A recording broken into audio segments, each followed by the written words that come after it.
नमस्कार दोस्तों, इस वीडियो में बात करेंगे बिना तलाक के शादी को कैसे ख़त्म किया जा सकता है। इसके लिए कुछ शर्तें हैं जिसके बेस पर बिना तलाक के शादी को ख़त्म किया जा सकता है। हिंदू मैरिज एक्ट की धारा 12 में कुछ शर्तें हैं। इन शर्तों में से अगर कोई शर्त आपको मिल जाती है तो उस आधार पे आप बिना तलाक लिए शादी को ख़त्म कर सकते हैं। पटिशन फाइल करके बिना तलाक लिए शादी को ख़त्म कर सकते हैं। तलाक की ज़रूरत नहीं है, शादी को ख़त्म किया जा सकता है। अब बात करेंगे सेक्शन 12 के अनुसार कौन कौन से ग्राउंड है जिसके आधार पर हम शादी को ख़त्म कर सकते हैं बिना तलाक के। सबसे पहले, अगर आपकी शादी धोखे से हुई है, जैसे बायोडाटा गलत दे दिया, कुछ बातें छुपाई गई हैं, जैसे लड़का जैसे बोल देते हैं कि लड़के ने एमए कर रखी है, घर वाले बोल देते हैं लड़के ने एमए कर रखी, लड़का बोलता है कि मैंने एमए की हुई है पर वो पढ़ा हुआ है 10th क्लास तक। इसी तरह अपनी उम्र को छुपाकर एज के बारे में गलत बोल देना, बिजनेस के बारे में गलत बोल देना कि बिजनेस है हमारा, बहुत बड़ा बिजनेस है पर है नहीं। जैसे बोल देना कि लड़का बहुत बड़ी कंपनी में लगा हुआ है, अच्छी सैलरी लेता है पर है बेरोजगार। अगर आपको पता होता तो शायद आप शादी ना करते। इस तरह एक पार्टी के हालात ऐसे हैं, अगर दूसरी पार्टी को मालूम होता तो वो शादी ना करते। इस तरह के फ्रॉड के साथ अगर शादी करवाई गई है तो शादी को वॉइड डिक्लेयर करवाने के लिए सेक्शन 12 के तहत पटिशन फाइल की जाती है। पर इसके लिए शर्तें हैं कुछ।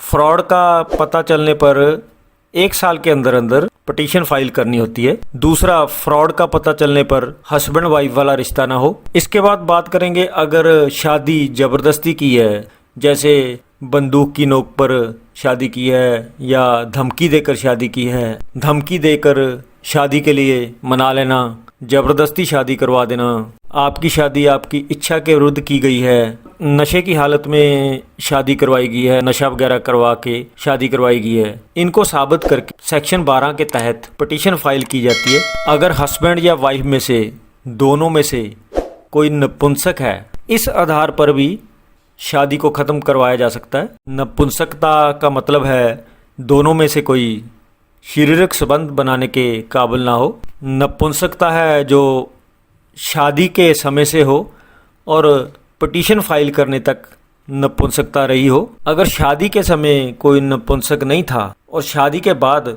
हो जाती है तो इस आधार पर पटिशन फाइल नहीं की जा सकती। इसके अलावा हस्बैंड या वाइफ में से कोई अनसाउंड माइंड है, दिमागी तौर से कमज़ोर है, शादी के लिए सहमति देने के काबिल नहीं है, या किसी को पागलपन के दौरे पड़ते हों, तो इसको साबित करके शादी को वॉइड डिक्लेयर करने के लिए सेक्शन 12 के तहत पटिशन फाइल की जा सकती है। इसके अलावा अगर शादी के समय पत्नी जो है और किसी से पहले से ही प्रेग्नेंट है और पति को मालूम नहीं है, जो हस्बैंड है, इस आधार पर मैरिज को वॉइड डिक्लेयर करवा सकता है, शादी को ख़त्म कर सकता है। डिवोर्स लेने की ज़रूरत नहीं है। इसके लिए कुछ शर्तें हैं।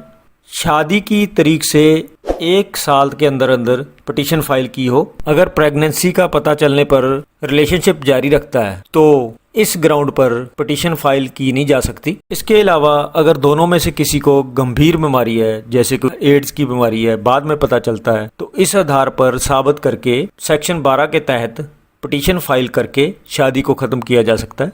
हिंदू मैरिज एक्ट की धारा 12 में बताया गया है कि हस्बैंड या वाइफ में से कोई भी कोर्ट में जाकर मैरिज को वॉइड डिक्लेयर करवा सकता है। अगर कोर्ट के द्वारा मैरिज को वॉइड डिक्लेयर करवा लिया है तो तलाक लेने की ज़रूरत नहीं है, वो शादी ख़त्म हो जाती है।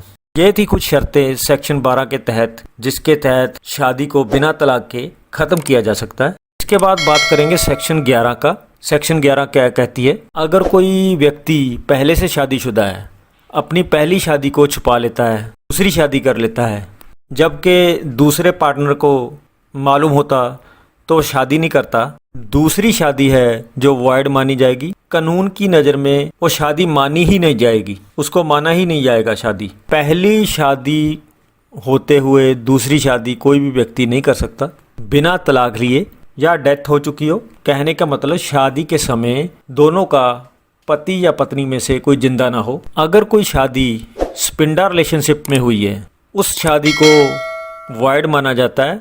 कानून की नज़र में वो शादी मानी ही नहीं जाती। स्पिंडा रिलेशनशिप का मतलब है फादर के ऊपर की 5 पीढ़ियाँ, जैसे फादर के आगे फादर, उनके फादर, इस तरह 5 पीढ़ियाँ, और मदर की ऊपर की 3 पीढ़ियाँ। इनमें अगर शादी होती है तो ये शादी नहीं मानी जाएगी। कानून की नज़र में ये वॉइड है। अगर कोई ब्लड के अंदर शादी करता है, जैसे कोई आपस में कज़न है, जैसे कोई लड़की का अंकल है, कानून की नज़र में वो शादी मानी ही नहीं जाती। कानून की नज़र में ये वॉइड है। इस तरह की और कानूनी जानकारी के लिए चैनल को सब्सक्राइब जरूर करें और घंटी का बटन दबाएं।